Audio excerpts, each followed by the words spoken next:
27 ફેબ્રુઆરીથી બનાસકાંઠા જિલ્લામાં એસએસસી અને એચએસસી બોર્ડની પરીક્ષા શરૂ થતાં જિલ્લા વહીવટીતંત્ર સજ્જ। 27 ફેબ્રુઆરીથી એસએસસી અને એચએસસી બોર્ડની પરીક્ષા શરૂ થઈ રહી છે, તો બનાસકાંઠા જિલ્લા શિક્ષણ વિભાગે આ પરીક્ષામાં લઈ તમામ તૈયારીઓ પૂર્ણ કરી લીધી છે। બનાસકાંઠાના વિદ્યાર્થીઓ માટે જિલ્લા શિક્ષણ વિભાગે ગુજરાતમાં સૌપ્રથમવાર ચાણક્ય ડાયલોગ એપ લોન્ચ કરી, જેના થકી વિદ્યાર્થીઓને પરીક્ષા કેન્દ્ર સુધી જવાનું માર્ગદર્શન મળશે। તો પાલનપુર અને ડીસાના રિક્ષા ચાલકો વિના મૂલ્યે બોર્ડના વિદ્યાર્થીઓને પરીક્ષા કેન્દ્ર સુધી પહોંચાડવાની તૈયારી બતાવી। બનાસકાંઠા જિલ્લામાં 27 ફેબ્રુઆરીથી એસએસસી અને એચએસસી બોર્ડની પરીક્ષાઓ શરૂ થઈ રહી છે, જેમાં 79,228 વિદ્યાર્થીઓ પરીક્ષા આપશે। 291 બિલ્ડિંગમાં 113 પરીક્ષા કેન્દ્રો રહેશે અને 7 ઝોન માટે તેની ફાળવવામાં આવ્યા છે। જો કે આ પરીક્ષાને લઈ શિક્ષણ વિભાગે તમામ તૈયારીઓ પૂર્ણ કરી લીધી છે। ટોલ ફ્રી નંબર સહિત વિદ્યાર્થી અને વાલીઓએ કોઈપણ પ્રકારની મુશ્કેલી ન પડે તેના માટે શિક્ષણ વિભાગે પૂરતી તૈયારીઓ કરી લીધી। એસએસસી અને એચએસસી બોર્ડના વિદ્યાર્થી માટે જિલ્લા શિક્ષણ વિભાગે ચાણક્ય ડિજિટલ એપ લોન્ચ કરી છે। ડિજિટલ એપ લોન્ચ થકી વિદ્યાર્થીઓને સમયસર પરીક્ષા કેન્દ્ર સુધી પહોંચશે। વાલીઓ પણ તેમના બાળકોનું લોકેશન જાણી શકશે કે આ વિદ્યાર્થી અટવાય અથવા તો પરીક્ષા કેન્દ્ર ન મળે તો એક ક્લિક કરી અને પથદર્શક ઓપ્શન પર જઈ શકશે। તે બાદ તેઓ સીધો લોકેશન સુધી પહોંચી શકશે। એટલે કે ગુજરાતમાં સૌ પ્રથમવાર બનાસકાંઠા શિક્ષણ વિભાગ વિદ્યાર્થીઓના હિત માટે આ એપ લોન્ચ કરી છે, જેને લઈ એસએસસી એચએસસી બોર્ડના વિદ્યાર્થીઓની જે મુશ્કેલી પડતી હતી તે ઓછી થશે। એસએસસી અને એચએસસી બોર્ડની પરીક્ષામાં ગુજરાતમાં સૌ પ્રથમવાર રિક્ષા ચાલકો આગળ આવ્યા।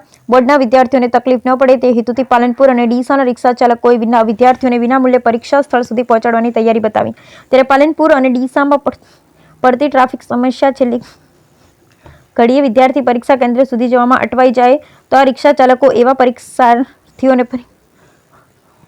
પરીક્ષા કેન્દ્ર સુધી પહોંચાડશે। સાથે સાથે જ્યાં સુધી પરીક્ષા પૂરી ન થાય ત્યાં સુધી આ રિક્ષા ચાલકોએ સેવા કરવાનો નિર્ણય લીધો છે। એટલે કે રિક્ષા ચાલક હોય તો અત્યારે નિર્ણય લીધો છે અને તેને જોઈ જિલ્લામાં પણ અન્ય રિક્ષા ચાલકો વિના મૂલ્યે સેવામાં જોડાય તેવી શક્યતા છે। બ્યુરો રિપોર્ટ ભરત ઠક્કર। આગામી સમયમાં 27/2/2025 થી લઈ 17/3/2025 સુધી બોર્ડની પરીક્ષા યોજાનાર છે। બોર્ડની પરીક્ષામાં બનાસકાંઠા જિલ્લામાં માનનીય કલેક્ટર સાહેબશ્રીની અધ્યક્ષતા નીચે તમામ મીટિંગો પૂર્ણ કરી સ્થળ સંચાલક અને સરકારી પ્રતિનિધિને જે તાલીમો છે પૂર્ણ કરી તમામ તૈયારીઓ કરવામાં આવેલી છે। આ અંતર્ગત માનનીય કલેક્ટર સાહેબે સરસ રીતે મીટિંગ કરી તમામ લગત જે ડિપાર્ટમેન્ટ છે એમને કામગીરી અંતર્ગત સૂચનાઓ પણ આપેલી છે, તેમજ તમામ જે કામગીરી છે એ બનાસકાંઠા જિલ્લાની અંદર પૂર્ણ કરવામાં આવેલી છે। જો બનાસકાંઠા જિલ્લાની પરીક્ષા સંદર્ભે વાત કરું તો કુલ 7 ઝોન છે, જેમાં એસએસસીના 5 ઝોન છે અને એચએસસીના 2 ઝોન છે। જો કુલ સેન્ટરોની વાત કરું તો 107 સેન્ટરો છે અને 291 બિલ્ડિંગો આવેલા છે। તમામ બનાસકાંઠા જિલ્લાની અંદર 79,228 બાળકો પરીક્ષા આપવા જઈ રહ્યા છે। તેમજ આ અંતર્ગત જે નિમણૂક કરવાની હોય છે કર્મચારીની, એ તમામ નિમણૂકો થઈ ગઈ છે। એમને જે તાલીમો આપવાની હોય છે તાલીમો પણ અપાઈ ગઈ છે। ઉપરાંત બનાસકાંઠા જિલ્લાની અંદર કેટલુંક વિશેષ આયોજન આ વખતે કરવામાં આવેલું છે, જેમાંથી એક છે કે બાળકો સરળતાથી પરીક્ષા બિલ્ડિંગ ઉપર પહોંચી શકે, કેટલા વાગે પહોંચવું એ જાણી શકે, પોતાનું ટાઈમ શેડ્યુલ બનાવી શકે, એ માટે ડિજિટલ રોડ મેપ નામની એક પીડીએફ આપણે આપેલી છે। ઉપરાંત બનાસકાંઠા જિલ્લાની અંદર વિષય દીઠ કાઉન્સેલરોની નિમણૂક કરેલી છે, જેની પણ ડિજિટલ સ્વરૂપે મૂકવામાં આવેલું છે। ઉપરાંત બાળકો અંગ્રેજી વિષયનું માળખું સમજી શકે એ માટે સફળતાનું પંચામૃત કરીને એક લઘુ પુસ્તિકા પીડીએફ સ્વરૂપે પણ રજૂ કરવામાં આવેલી છે।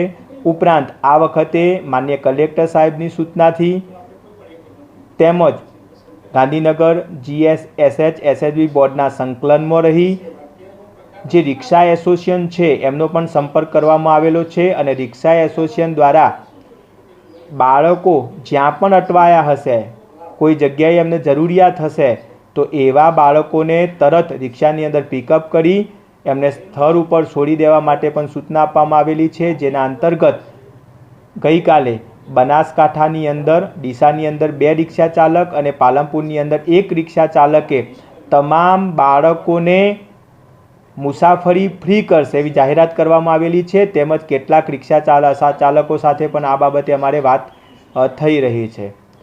તો સમગ્ર પરીક્ષા અંતર્ગત સમગ્ર પ્રક્રિયા, સમગ્ર તાલીમો પૂર્ણ કરવામાં આવેલી છે.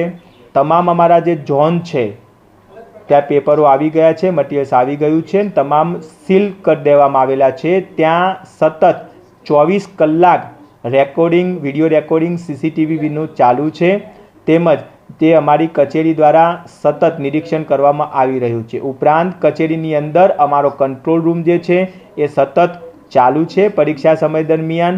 તેમજ બનાસકાંઠા જિલ્લાના તમામ 100 કેન્દ્રો, પરીક્ષા કેન્દ્રો 100% CCTVથી સજ્જ કરવામાં આવેલા છે. પુનઃ એકવાર બનાસકાંઠા જિલ્લામાં પરીક્ષા આપતા તમામ વિદ્યાર્થીઓને અભિનંદન પાઠવું છું. એમની કારકિર્દીમાં આગળ વધે તેમજ સારી રીતે પરીક્ષા આપે માટે શુભેચ્છા પાઠવું છું. અત્યારે હાલમાં જે પાલનપુર અને ડીસાની ટ્રાફિકની પરિસ્થિતિને આપણે જોઈ રહ્યા છીએ, એ કદાચ ટ્રાફિક પરિસ્થિતિને નિહાળવામાં તંત્ર પણ નિષ્ફળ ગયું છે. અને 27/2/2025 થી લઈને 17/3/2025 સુધી SSC અને HSC બોર્ડની એક્ઝામ શરૂ થવા જઈ રહી છે. અને આ બોર્ડની એક્ઝામમાં જે પણ બાળકો, જેમને વાહનો પોતાના ઘરના છે એમને તો વાલીઓ મૂકી જાય છે, પણ જે બાળકો પરિવહન મારફતે અથવા તો કોઈ શટલ મારફતે પાલનપુર મુકામે પરીક્ષા આપવા આવવાના છે, એ પરીક્ષા કેન્દ્રોને જોતા અને સરકારનો જે હમણાં નિર્ણય કરવામાં આવ્યો છે કે ભાઈ બાળકોએ અડધો કલાક પહેલા પરીક્ષા કેન્દ્ર ઉપર પહોંચી જવું, તો જે ટ્રાફિકની સમસ્યામાં કોઈ બાળક અટવાયું હોય અથવા કોઈ બાળક એવું હોય કે જે ચાલતું જતું હોય, તો અમે રિક્ષાવાળાને એક મેસેજ પાસ કર્યો હતો કે ભાઈ આવા જે પણ વિદ્યાર્થી 10મી અને 12મા ધોરણના હોય અને તેને તમે ટ્રાફિકમાં અટવાયેલા જુઓ અથવા તો ક્યાંક ચાલતા હોય અથવા તો એમને 3-4 જણાને ભેગા મળીને તે પરીક્ષા કેન્દ્ર ઉપર જવું હોય, તો એમને તમે ઓછા ભાડે, એટલે 50% જે ભાડું થતું એનું 50% ઓછા ભાડે એમને એમના સમયની અંદર સ્કૂલે પહોંચાડવું, જેથી કરીને એમનું આવનારું ફ્યુચર ન બગડે, એમનું ભવિષ્ય ન બગડે અને ભવિષ્યમાં ખૂબ સારી રીતે એમની પરીક્ષા આપી અને નિડર થઈ ગભરાયા વગર પરીક્ષા પાસ કરે, એવી અપેક્ષાથી અમે એક મેસેજ અમારા રિક્ષા એસોસિએશનના ગ્રુપમાં નાખ્યો હતો. તો અમારા 2-3 ભાઈઓ જે હતા, 2 ડીસાના છે, અશ્વિનભાઈ છે, તરુણભાઈ છે અને પાલનપુરમાં જાવેદભાઈ શેખ છે, આ લોકોના મારા ઉપર ફોન આવ્યા, સાહેબ અમે આ લોકોને જેટલા દિવસ પરીક્ષા ચાલશે, સવારે અને બપોરે બંને ટાઈમ, સ્કૂલ જવાના ટાઈમ અને સ્કૂલ છૂટ્યા પછી પણ અમારી જેટલી ક્ષમતા હશે એ રીતે અમે એમને ફ્રી ઓફ સેવામાં એમના સ્તર સુધી પહોંચાડીશું. આ એક નિર્ણય કર્યો છે અને એને અમે રિક્ષા એસોસિએશન તરીકે પણ આવકારીએ છીએ અને એમનું ખૂબ સન્માન પણ કરીએ છીએ. સાજિદ મકરાણી, બનાસકાંઠા જિલ્લા ઓટો રિક્ષા સંઘર્ષ સમિતિના પ્રમુખ.